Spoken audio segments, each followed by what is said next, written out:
Just when you thought you had enough flower sprinkles, oversized flower arrangements, and thoughtful plating, Meghan of Sussex returns with yet another season of With Love Meghan. And it's exactly what we saw in season 1. Inaccessible, hyper-curated, a rich person's life that no one can realistically aspire to. Reaction online has been mixed depending on who you ask. Some people think it's a cozy escape, while others think that it's still tone-deaf and completely misses the mark. Is this an escapist fantasy, or is it really just a form of elitism? Welcome to Trash Pickins. My name is Lisa, and we are going to be picking apart season 2 of With Love Meghan. Today's review, With Love Meghan, Season 2. Season 2 premiered in August of 2025, and it is a direct follow-on of Season 1. So you may ask, how is it different? And honestly, the answer is, it's not. It's exactly the same. They were actually filmed at the exact same time. The filming for Season 2 wrapped even before Season 1 came out. So that means the look, the feel, the location, the guests, the approach, the styling, everything is the same. It's really just sort of one big season that they cut in half and sort of released in chunks. While Season 1 did really well, it was in the top 10 list the first week that Season 1 debuted. Season 2 did not even break the top 10 list, and its ratings are a lot lower than Season 1. It also hasn't gotten a ton of great reviews. Most people are finding it also tone deaf and leaving us feeling rather inadequate as common folk who maybe might aspire to have such a fancy lifestyle that ultimately misses the mark yet again. Season 2 does have a really clear structure for each of the episodes. Because of that, it's honestly a little bit boring, too predictable each time. First, Meghan will make a gift for some of her new friends. Gifts include making marbled painted silk scarves, making handmade Persian fruit leather, homemade bath bombs, even homemade rose water. Once she packages up these gifts and has them ready, we meet the guests. They do all kinds of crazy activities together, like bookbinding, soap making, flower resin jewelry, painting aprons and printing them with fruits and vegetables. And they also make a hot meal, usually requiring them to sort of pick something from the lavish garden or going down to Santa Barbara, Montecito to get access to some fresh fish or other products locally. So the meals, this is where people start to complain that this is a little bit inaccessible. For instance, they make homemade s'mores together with Christina Tosi, and that means they actually make their own graham crackers, and they also make vanilla turmeric marshmallows. She also makes mini handheld apple pies and poached halibut that's covered in herbs and all sorts of flowers. A few things of note about this season. For one, Meghan really comes across very clearly as an actor on a set in this season. Part of the thing that gives it away is there's a lot of activities that she does where she admits, this is the first time I'm doing this. And you're like, wait, I thought you were an influencer who came up with these ideas. And you're like, no, you have a production team behind you setting everything up. And when you have a guest, you act like you know what you're doing, and you describe and explain all of the steps. It's very clear that they're on a set. We know already it's not her home. They have like a fully stocked pantry that she always talks about. Oh, it's amazing, they have everything. Or this giant craft barn. Wow, look at this. So it's sort of like not really believable. It really feels like they're all just hanging out on a set together and oohing and aahing, creating that homey lifestyle vibe. Kind of falls flat. The other is we really see Meghan as a striving influencer where she's inviting guests on that she doesn't know, like Tan France or Chef Jose Andres, and trying to connect with them and sort of build her audience. The funny thing is those two folks in particular really upstage her and just take over the entire episode. So those two were actually really fun to see.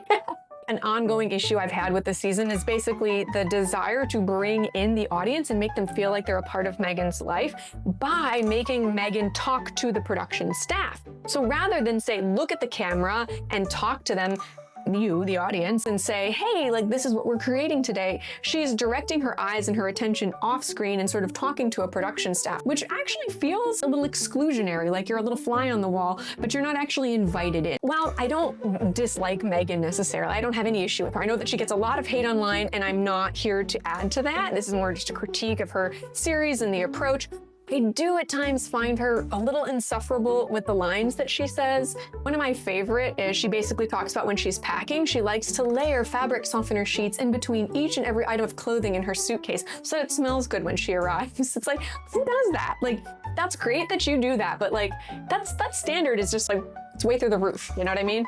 Another is she keeps talking about how everything is just so easy. It's so easy to do this. And it's like, you know, it's actually not that easy. I like roasting chicken too. It's relatively easy, but it also takes a lot of time. And if you don't have a couple hours to prep that and cook that and have that meal ready at dinner time, you know, no judgment. And I think that Meghan kind of comes across a little judgy when she just says how easy breezy, wonderful everything is that she's showing you, which really takes a lot of time, money, effort. And despite all of that, really, Meghan still kind of comes across as a one-trick pony. She's still only using the flour sprinkles, adding the flowers in the arrangement, adding the flowers that you can eat to all of the dishes. It's pretty much the exact same thing we saw in season 1. And I think personally, when you're watching somebody who's trying to create a lifestyle brand, you want to see some variation in some of the techniques and some of the things that they do. And while she does bring that in with some of her guests, the fact is she kind of always goes back to the same like 5 things tried and true, and we just keep seeing that's her comfort zone.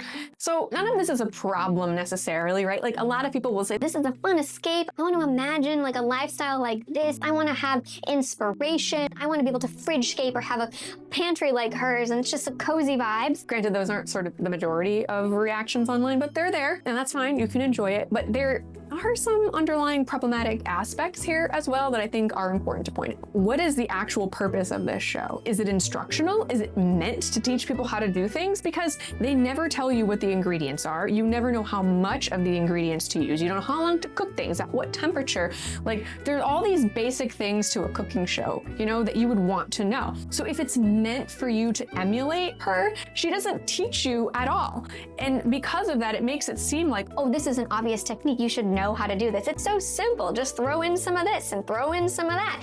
And it's like, but I don't know how to do that. And while you can sort of scan a QR code at the end of the episode to sort of learn the recipes, instructional moments of teaching a technique or helping you understand how to do things are completely gone. So if it's not an instructional series, if it's not meant to teach you how to do things, what is it exactly? It's just like, let's peer into my amazing life. Don't you want to be like me? Don't you wish you had an orchard like this or could access honey as much as I can and add it to everything? And it just sort of leaves you feeling completely inadequate, where you're like, I don't know how to do this. I don't have access to this. Am I supposed to figure out how to do this on my own? I thought this was supposed to teach me some tools and make me feel like I could do this and it could be easy, but you're not giving me anything to get there. So I think that production decision really didn't go over well. Also, some of the things that she's suggesting really make no sense to me. It's like, who does she think is actually watching this? Who has access to these types of ingredients, or can go down to the local fish shop, or go meet up with somebody who owns their own olive orchard? It's sort of like, this is my life, Meghan in Montecito. Wouldn't it be nice if you also had a multi-million-dollar home and could do everything like me?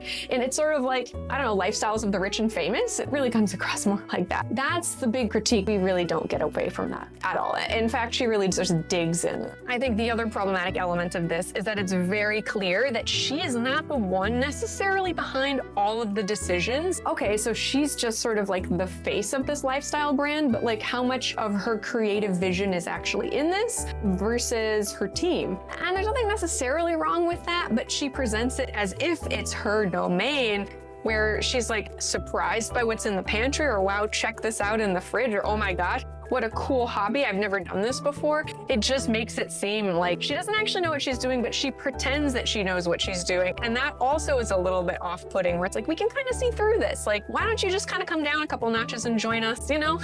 One of the things that I think is really important to talk about is just how inaccessible some of the crafts are. One of them is making your own jewelry with flowers and UV clear resin. One of the things that I wanted to do is just break down exactly how much it would cost to create these crafts. So let's take a look at the flower resin jewelry. All told, if you wanted to buy the microwave flower pressing kit, clear UV resin lamp, a bouquet of fresh flowers, sterling silver pendants, jewelry chains, and sterling silver, tweezers, wax paper, comes to a grand total of $300. And that's for basically 2 people each making 2 necklaces. That's not cheap. Similarly, if you wanted to create some of your own soap, we're talking about 2 wooden frames that you would pour your soap into, a soap base, essential oils, dried flowers, a double boiler if you don't have that, stainless steel pitchers for the sort of melted soap base, a soap slicing knife, a presentation box that that she uses, and that comes to $226, and that creates 2 sort of loaves of soap with 2 cents each. That's a lot of money, you know? The average person doesn't necessarily have a ton of disposable income to be trying some of these like pretty expensive hobbies that she suggested. I was curious, and I did take a look to see what is the average take-home income, and while that number is a little bit hard to find, I was able to get a general estimate of about $1,000 a month. So the Bureau of Labor Statistics has said in 2023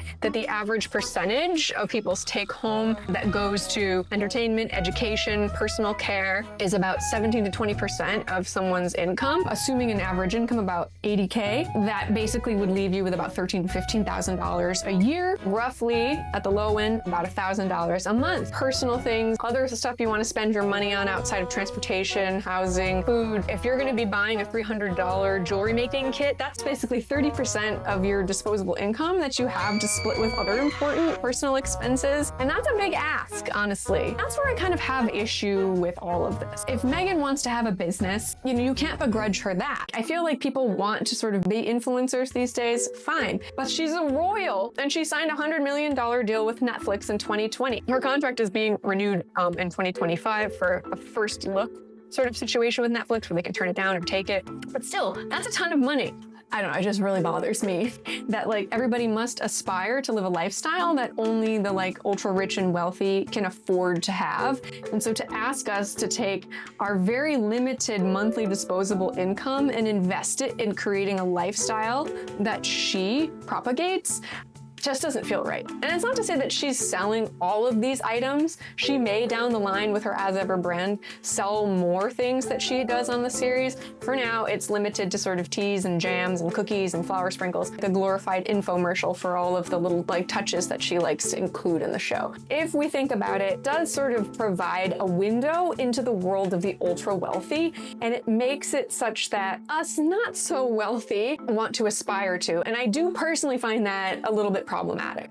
So while some might watch online and say, oh, it's like a cozy vibe, it's this lifestyle, maybe I could take some ideas for my own, fair. Some of the recipes looked pretty good if you want to make a project of it, no judgment. But if we think about it, what really is the purpose? Ultimately, it's not about teaching. It's not about letting you in on easy tricks and tips. It's more of like a peephole into her rarefied, ultra wealthy, ultra connected world and how amazing it is to live that way. And wouldn't you like that? And here's a way to just inspire you to be, quote, better like her and her friends, which leaves such a bad taste in my mouth. Even though we're in the, quote, modern day, this type of a setup, it's sort of like the common folk are being asked to contribute to her make me famous, make me rich scheme, as it's sort of presented in With Love, Meghan. So it's always a little bit uncomfortable when it comes down to this. I can't help but sort of extract it from this capitalist situation that we're in, but for what it's worth. Thanks for sticking around and picking apart With Love, Meghan Season 2. Hope you enjoyed it.